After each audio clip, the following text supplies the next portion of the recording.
saya sedang berada di peternakan bebek Rizky Farm dan saat ini sudah kedatangan pemilik peternakan bebeknya. Monggo Mas bisa berkenalan dulu. Perkenalkan, nama saya Rizky Nerafe, umur sekarang 25. Awal mula saya beternak bebek itu dari umur 20 tahun, sekarang sudah 5 tahunan. Ya mungkin itu sedikit perkenalan di saya. Mbak, kalau ini ya kondisinya seperti ini sekarang jumlah bebeknya ada sekitar 200 ekor.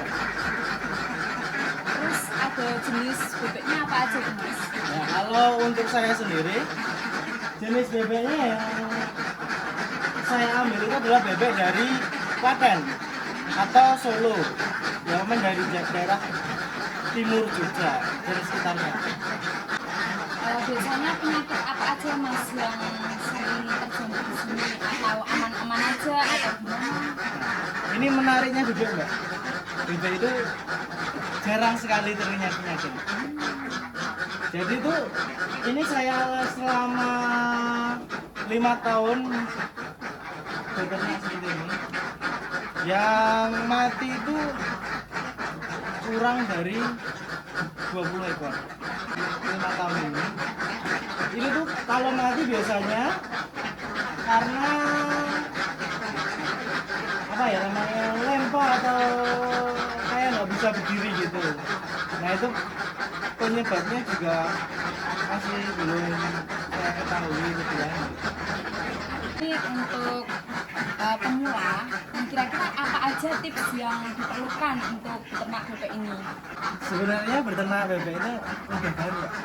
Tapi yang pertama yang pemula itu adalah cara memilih bibitnya.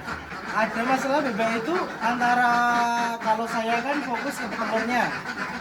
Itu ada bebek umur 3 bulan dan 6 bulan atau awal bertelur itu untuk mungkin orang awam belum bisa membedakan. Jadi itu kalau bebek harus cermat dulu, yang jangan mudah percaya dengan apa namanya bakul, karena biasanya kalau bakul itu yang ada 3 bagian. Maksudnya bebek itu dikelompokkan menjadi 3, disatukan baru dikasihkan konsumen. Yang pertama biasanya dikasih bebek muda. Itu biasanya yang bertelur itu sekitar 2 bulanan. Terus kemudian bebek yang sedang itu 1 bulanan.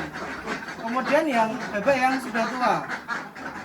Nah biasanya pemula belum tahu tentang 3 ini. Biasanya kalau penjual, kalau yang dari penjual yang tidak jujur ya Mbak, terutama itu biasanya dicampur. Kemudian kan pada saat awal masuk kandang, ini 2 minggu setelah masuk kandang bebek udah mulai stres, bebek udah nelur. Ibaratnya momen dari bebek 50 dikasih 10 yang sudah nelur. Nah itu bisa lama, nanti nelurnya sekitar baru nelur lagi sekitar mungkin 1 bulan atau 2 bulan baru bisa nelur. Jadi biaya pakannya akan membengkak banyak banget. Jadi harus, yang pertama adalah cermat memilih bibit. Yang kedua adalah pakan. Nah pakan ini adalah biasanya orang akan mencari pakan yang paling murah. Nah itu menurut saya kurang tepat. Karena gini, kalau pakan itu kurang baik untuk bebek, nanti hasil yang dihasilkan oleh bebek tersebut maka untuk kita juga kurang. Jadi kita harus memikirkan timbal balik yang baik. Seumpamanya kita memberikan yang terbaik untuk bebek, maka bebek akan memberikan yang terbaik untuk kita.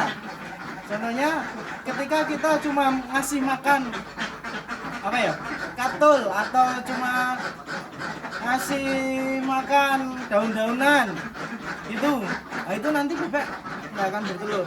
Tapi ketika kita ngasih makanan yang enak, contohnya ada sentrat, ada akeng, ada katul, itu bisa jadi bebek itu akan bertelur. atau lebih baiknya menggunakan pakan dari pabrikan karena itu komposisinya sudah jelas. Yang ketiga adalah konsisten. Nah, bebek yang susah di sini adalah konsistennya, karena bebek itu harus diperlakukan sama terus. Jangan seumpamanya kalau sudah di kandang ini mau pindah kandang sebelahnya aja, itu bebek bisa stres. Jadi kalau stres itu nanti bodol. Nah, kalau sudah bodol itu kemungkinan bertelurnya akan berkurang. Jadi sebisa mungkin bebek jangan dibikin stres, harus dalam kondisi nyaman. Kemudian air minum bebek jangan sampai kurang. Makanannya juga kalau bisa itu harus tersedia terus, terutama untuk pakan kering itu bisa disediain terus. Kalau sudah mau habis kasih lagi, kalau sudah mau habis kasih lagi, itu bakal lebih bagus. Terus untuk dari kandang diusahakan jangan becek, karena kalau becek itu bebek itu akan merasa kedinginan sehingga presentasenya bertelur akan berkurang. Nah, ini tuh tips-tipsnya dan bagaimana bebek itu mau bertelur dan Oke Mas Kiki, bicara tentang modal ya, ini kira-kira berapa biaya yang dihabiskan untuk membuat kandang dan juga bebeknya ini? ya, kalau sebenarnya kalau kandang itu berapapun bisa. Semuanya kita punya, yang pertama adalah lahan. Bebek ini memerlukan lahan yang agak luas karena dalam 1 kali 1 meter itu hanya bisa diisi oleh 3 bebek maksimal. Kenapa kok seperti itu? Karena bebek itu membutuhkan ruang. Jadi kalau terlalu sempit, dikhawatirkan akan terjadi gesekan-gesekan yang nantinya malah tidak baik untuk bebek tersebut. Ya, untuk kandang mungkin bisa dari yang sederhana dulu. Yang penting kondisi bawahnya adalah kering, tidak becek. Kemudian untuk tempat minumnya diusahakan bebek itu jangan sampai nyebur di situ, karena bebek sangat suka air. Jadi dibikin ada skatnya gitu supaya menghalangi untuk bebek masuk, karena itu juga bisa menyebabkan kandang becek. Nah, kalau kandang becek akan menimbulkan bau yang tidak sedap. Kemudian kalau dari biaya kandang, kalau kandang itu sebenarnya saya dulu mulai dengan modal 5 juta awal pertama. Untuk pembuatan kandang itu saya awal 5 juta, yaitu cuma untuk membeli atasnya saja, apa namanya, asbes. Itu dulu untuk 50 ekor bebek dan pinggirannya itu cuma terbuat dari bahan-bahan yang tidak terpakai, seperti bahan-bahan, memanfaatkan bahan-bahan yang bekas. Untuk modalnya bebek ya, kalau di Jogja sekarang itu harga bebek gaya siap nelur itu sekitar 100.000 sampai 200.000 per ekornya. Jadi mungkin ketika memiliki kandang seukuran umpamanya 5 kali 4 sama dengan 20 kali 3 60. Berarti dalam kandang tersebut maksimal 60 bebek. Berarti ketika modal awal tadi untuk bebek 60 kali berapa? 100, anggap saja 100 gitu. Jadi modalnya 6 juta untuk modal beli bebeknya. Kemudian untuk modal kandang tadi sekitar 5 jutaan. Jadi ya untuk awal pemula banget ya sekitar 10 jutaan lebih, dan harus mempersiapkan modal awal untuk beli pakan terlebih dahulu sebelum bebek ini bertelur. Sekitar modal awal harus sekitar 15 jutaan. Oke Mas Kiki, mungkin untuk pakannya apakah boleh di-spill misal kayak harganya, terus pemberiannya gitu? Pakan bebek itu kalau yang mau irit itu bisa bikin makan sendiri nggak? Itu biayanya jauh lebih irit. Tapi harus komposisinya itu nggak boleh berubah-ubah. Seumpamanya perbandingannya 1 kilo apa namanya sentrat dengan perbandingannya dengan 3 kilo bahan lainnya. Jadi seumpamanya 1 kilo sentrat, terus kemudian bekatulnya 2 kilo, karaknya sekilo, nah itu seperti itu. Tapi Mas Kiki Pernah dulu.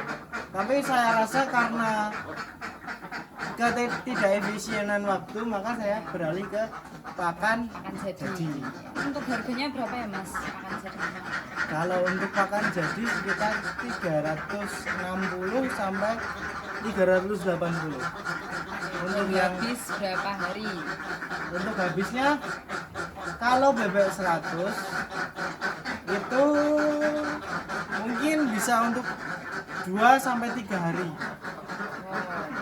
Itu Jadi- satu sak. 1 sak 50 kilo.